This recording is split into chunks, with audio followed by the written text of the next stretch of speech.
आज के इस फाइनेंशियल डीप डाइव में हम एक डिटेक्टिव की तरह भारतीय एयरटेल के Q4 नंबर्स के पीछे की असली कहानी को डिकोड करेंगे।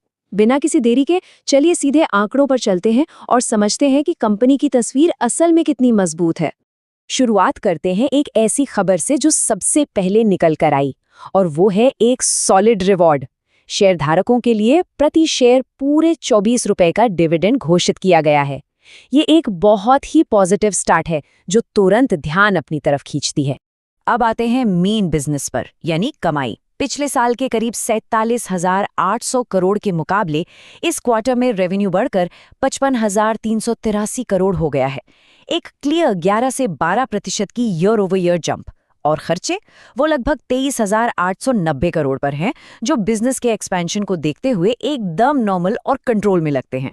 लेकिन यहाँ सबसे बड़ा टेकअवे क्या है? ये रेवेन्यू नंबर्स एग्जैक्टली वही हैं जो मार्केट ने सोचे थे। एक्सपर्ट्स का अनुमान 55,000 से 56,000 करोड़ के बीच का था और नंबर बिल्कुल उसके बीच आके गिरा है। मतलब ना कोई हार्ट अटैक देने वाला सरप्राइज, ना कोई शॉक, एकदम स्टेडी और अनुमान के मुताबिक। अब आती है मुनाफा यानी नेट प्रॉफिट की बारी, और यहाँ एक बड़ा ट्विस्ट है। मार्केट का अनुमान था करीब 7,500 करोड़, लेकिन कंपनी ने 9,247 करोड़ का भारी मुनाफा दिखाया। एक मैसिव बीट। लेकिन एक सेकंड रुकिए, अगर पिछले साल के Q4 के 12,475 करोड़ से इसकी तुलना करें तो ये नंबर काफी गिरा हुआ लगता है। हालांकि पिछली तिमाही से ये अभी भी 9% ऊपर है। तो यहाँ एक बहुत ही इंटरेस्टिंग सवाल खड़ा होता है, एक ऐसा पैराडॉक्स जिसे समझना जरूरी है। सोचिए जरा, अगर रेवेन्यू लगातार बढ़ रहा है तो साल दर साल आने वाला मुनाफा अचानक इतने धड़म से नीचे क्यों गिरा? आखिर पर्दे के पीछे चल क्या रहा है? चलिए इस राज से पर्दा उठाते हैं। असल में पिछले साल का जो मुनाफा इतना बड़ा दिख रहा था ना, उसमें एक बहुत बड़ा टैक्स रिफंड शामिल था। करीब 2890 करोड़ का टैक्स वापस मिला था, जबकि इस बार उल्टा 797 करोड़ का टैक्स चुकाना पड़ा है।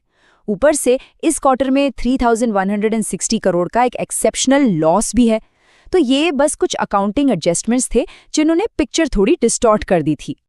अब अगर हम इन टैक्स रिफंड्स और वन टाइम लॉसेस को हटा दें और सिर्फ कंपनी के असल बिजनेस इंजन को देखें तो कहानी एकदम बदल जाती है।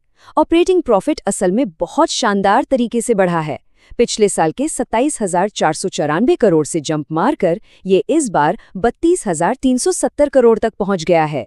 इसका सीधा सा मतलब है कि कोर बिजनेस एकदम सॉलिड पेस पर दौड़ रहा है। और बिजनेस की एक्चुअल हेल्थ चेक करनी हो तो हमें EBITDA मार्जिन्स देखने चाहिए। ये नंबर्स लगातार ऊपर की तरफ बढ़ रहे हैं। 57.4% से शुरू होकर अब ये 58.44% पर आ गए हैं, एकदम उस 60% के मैजिकल मार्क के पास। इतने एडजस्टमेंट्स के बाद भी मार्जिन्स का ऐसे बढ़ना दिखाता है कि कंपनी कॉस्ट्स को कितने बेहतरीन तरीके से मैनेज कर रही है। इन सारे बड़े टैक्स एडजस्टमेंट्स का असर सीधा अर्निंग्स पर शेयर यानी EPS पर भी पड़ता है। इस क्वार्टर के लिए EPS 1.5 रुपए पर आकर सेट हुआ है, जो पिछली तिमाही से एग्जैक्टली मैच करता है। पिछले साल का जो 19 रुपए का EPS था, वो जैसा कि हमने अभी देखा सिर्फ उस टैक्स रिफंड का मैजिक था, रेगुलर ऑपरेशंस का हिस्सा नहीं।